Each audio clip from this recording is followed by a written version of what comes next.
ഈ ഒരു ചൂടത്ത് കഴിക്കാൻ വേണ്ടിയിട്ട് കുട്ടികളുടെ ഇഷ്ടപ്പെട്ട ചോക്ലേറ്റ് ഐസ്ക്രീം നമുക്ക് വീട്ടിലുള്ള ചേരുവകൾ വെച്ചിട്ട് വിപ്പിംഗ് ക്രീമോ അല്ലെങ്കിൽ ഫ്രഷ് ക്രീമോ ഒന്നും യൂസ് ചെയ്യാതെ എങ്ങനെയാണ് ഉണ്ടാക്കിയെടുക്കുന്നതെന്ന് നോക്കാം കേട്ടോ. വളരെ എളുപ്പമാണ് ഉണ്ടാക്കിയെടുക്കാൻ വേണ്ടിയിട്ട്. അപ്പോൾ ഇതെങ്ങനെയാണെന്ന് നോക്കാം. അപ്പോൾ ആദ്യം നമുക്ക് വേണ്ടത് പാലാണ്. 1/2 ലിറ്റർ പാൽ ഞാൻ എടുത്തിട്ടുണ്ട്. അതിലേക്ക് 1/2 കപ്പ് പഞ്ചസാര ഇപ്പോൾ ചേർത്ത് കൊടുക്കുന്നുണ്ട്. പിന്നീട് ആവശ്യമുണ്ടെങ്കിൽ പിന്നീട് നമുക്ക് ചേർത്ത് കൊടുക്കാവുന്നതാണ് കേട്ടോ.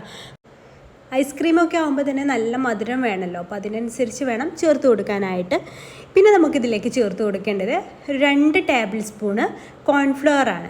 നമ്മളിതിലേക്ക് ഫ്രഷ് ക്രീം വിപ്പിംഗ് ക്രീം ഒന്നും ചേർക്കുന്നില്ല എന്ന് പറഞ്ഞല്ലോ, അപ്പോൾ ഒരു തിക്നെസ് കിട്ടണമല്ലോ, അപ്പോൾ അതിന് വേണ്ടിയിട്ടാണ് നമ്മൾ കോൺഫ്ലവർ ചേർത്ത് കൊടുക്കുന്നത്. പിന്നെ 1 ടേബിൾ സ്പൂണ് കൊക്കോ പൗഡറാണ് ചേർത്ത് കൊടുക്കുന്നത്. അപ്പോൾ കൊക്കോ പൗഡർ നിങ്ങൾക്ക് ഞാനിതിലേക്ക് ഒരു 1/2 കപ്പ് ചോക്ലേറ്റ് ഗ്രേറ്റ് ചെയ്തത് ഇട്ട് കൊടുക്കുന്നുണ്ട് കേട്ടോ. അപ്പം അതില്ലാത്തവർക്ക് 2 ടേബിൾ സ്പൂൺ കൊക്കോ പൗഡർ ഈ ഒരു സമയത്ത് ചേർത്ത് കൊടുക്കാം. അപ്പം ചോക്ലേറ്റ് ഉണ്ടെങ്കിൽ അതന്നെ ചേർത്ത് കൊടുക്കാം, എന്നാലേ നല്ല ടേസ്റ്റ് ഉണ്ടാവുള്ളൂ. എന്നിട്ട് ഇതുപോലെ നന്നായിട്ട് ഒട്ടും കട്ടയില്ലാണ്ട് നന്നായിട്ട് തന്നെ ഒന്ന് മിക്സ് ചെയ്തെടുക്കുക.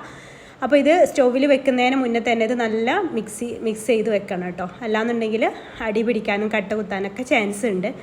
അപ്പോൾ നന്നായിട്ട് മിക്സ് ചെയ്തതിന് ശേഷം നമുക്ക് സ്റ്റൗവിൽ വെക്കാം. എന്നിട്ട് ചെറിയ തീയിലിട്ടിട്ട് സമയം എടുത്തിട്ട് നന്നായിട്ട് ഇളക്കി യോജിപ്പിച്ച് ഇളക്കിക്കൊണ്ടിരിക്കണം. അടി പിടിക്കാതിരിക്കാൻ ശ്രദ്ധിക്കുക, അത് തിക്കായിട്ട് വരും. അപ്പോൾ അതൊന്ന് ചൂടായിട്ട് വരുന്ന സമയത്ത് നമുക്കതിലേക്ക് 1/2 കപ്പ് ചോക്ലേറ്റ് ചേർത്ത് കൊടുക്കും. ഡാർക്ക് ചോക്ലേറ്റാണ് ഞാൻ എടുത്തിട്ടുള്ളത്. അത് ഇതിലേക്ക് ചേർത്ത് കൊടുക്കുക. ആ ഒരു ചൂടിൽ, പാലിൻ്റെ ചൂടിൽ തന്നെ ആ ഒരു ചോക്ലേറ്റ് മെൽട്ടായിക്കോളും.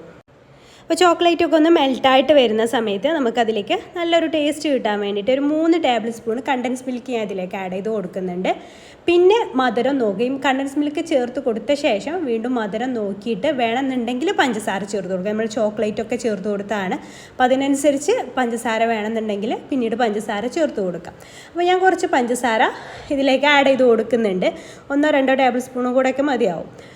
അതുകൂടെ ചേർത്തിട്ട് നന്നായിട്ടൊന്ന് മിക്സ് ചെയ്തെടുക്കുക. ഇപ്പോൾ നിങ്ങൾക്ക് കാണുമ്പോൾ തന്നെ മനസ്സിലാവുന്നുണ്ടാവും, ഒന്ന് തിക്കായിട്ട് ഇങ്ങനെ വരുന്നുണ്ട്. ഒന്നുകൂടെ ഒന്ന് തിളച്ച് വന്നിട്ട് ഇതെല്ലാം നന്നായിട്ടൊന്ന് കുക്കായി ഒന്ന് തിളച്ച് വരണം. ഒന്നുകൂടെ ഒന്ന് തിക്കായിട്ട് വരുന്ന സമയത്ത് നമുക്ക് ഫ്ലെയിം അങ്ങ് ഓഫ് ചെയ്യാം കേട്ടോ. നന്നായിട്ട് ഇളക്കി കൊടുക്കണം. ഇത് അടി പിടിച്ചാൽ ഈ ഒരു ഐസ്ക്രീമിൻ്റെ ടേസ്റ്റ് തന്നെ മാറിപ്പോകും കേട്ടോ. അപ്പോൾ അടി പിടിക്കാതിരിക്കാൻ ശ്രദ്ധിക്കുക. ഇതുപോലെ നോൺ സ്റ്റിക്കിൻ്റെ പാത്രത്തിൽ തന്നെ ചെയ്തെടുക്കാനും ശ്രദ്ധിക്കുക കേട്ടോ. അപ്പോൾ ഇത് തിളച്ച് വരുന്നുണ്ട്. ഇതൊന്നുകൂടെ നന്നായിട്ടൊന്ന് തിളച്ച് വരുമ്പോൾ നമുക്ക് ഫ്ലെയിം ഓഫ് ചെയ്യാം. ഇതിപ്പോൾ നന്നായിട്ട് തന്നെ തിളച്ച് വന്നിട്ടുണ്ട്. അപ്പോൾ ഇത്രയും മതി. ഇനി നമുക്ക് ഫ്ലെയിം ഓഫ് ചെയ്തതിന് ശേഷം റൂം ടെമ്പറേച്ചറിൽ തന്നെ തണുക്കാനായിട്ട് മാറ്റി വെറുതെ അടച്ച് വെച്ചിട്ട് നന്നായിട്ടൊന്ന് തണുപ്പിച്ചെടുക്കുക എന്ന് പറയുമ്പോൾ റൂം ടെമ്പറേച്ചറിൽ തന്നെ മതി കേട്ടോ, ഫ്രിഡ്ജിൽ വെക്കേണ്ട ആവശ്യമൊന്നുമില്ല ഇപ്പോൾ. എന്നിട്ട് നന്നായിട്ടൊന്ന് തണുത്തതിന് ശേഷമാണ് ബാക്കിയുള്ള കാര്യങ്ങൾ നമ്മൾ ചെയ്തെടുക്കുന്നത് കേട്ടോ. അത് മൊത്തത്തിൽ അതിൻ്റെ ചൂട് പോകുമല്ലോ, ആ ഒരു സമയം വരെ വെച്ചാൽ മതി. അപ്പോൾ അതായത് ചൂടൊക്കെ കംപ്ലീറ്റ് പോയിട്ടുണ്ട്. ഇനി നമുക്കിതൊന്ന് മിക്സ് ചെയ്ത് കൊടുക്കാം. അപ്പോൾ ഇതുപോലെ നല്ല തിക്കായിട്ട് ഏകദേശം ഒരു ക്രീമി പുഡിങ്ങിൻ്റെ ആ ഒരു രീതിയിൽ നമുക്ക് കിട്ടും. ഇത് നന്നായിട്ടൊന്ന് മിക്സ് ചെയ്തിട്ട് നമുക്ക് മിക്സിയുടെ ജാറിലേക്ക് ഇട്ട് കൊടുത്തിട്ട് 2 മിനിറ്റ് നേരം നന്നായിട്ട് തന്നെ ഒന്ന് അടിച്ചെടുക്കുക കേട്ടോ. അപ്പോൾ കുറച്ച് ലൂസായിട്ടാണ്ട് വരും. അപ്പോൾ നന്നായിട്ട് തന്നെ 2 മിനിറ്റ് അടിച്ചെടുക്കുക. എന്നിട്ട് അതൊരു കണ്ടെയ്നറിലായി, അതിലാണ് നമ്മൾ ഐസ്ക്രീം സെറ്റ് ചെയ്യാൻ വേണ്ടിയിട്ട് വെക്കുന്നത്. ആ ഒരു കണ്ടെയ്നറിലേക്ക് ഇത് ഒഴിച്ചു കൊടുക്കുക. അപ്പോൾ കണ്ടില്ല, നല്ല ലൂസായിട്ടല്ലേ ഇരിക്കുന്നത്. ഇനി ഇതിലേക്ക് നമുക്കിങ്ങനെ കടിക്കാനൊക്കെ ആവശ്യമുള്ള എന്തെങ്കിലുമൊക്കെ ഇട്ട് കൊടുക്കാം. അപ്പോൾ ഞാൻ കുറച്ച് ചോക്കോ ചിപ്സ് ഇട്ട് കൊടുക്കുന്നുണ്ട്. നട്ട്സ് വേണമെങ്കിൽ നട്ട്സ് ഇട്ട് കൊടുക്കാം. ഒക്കെ നിങ്ങളുടെ ഇഷ്ടത്തിനനുസരിച്ച് ചേർത്ത് കൊടുക്കാം.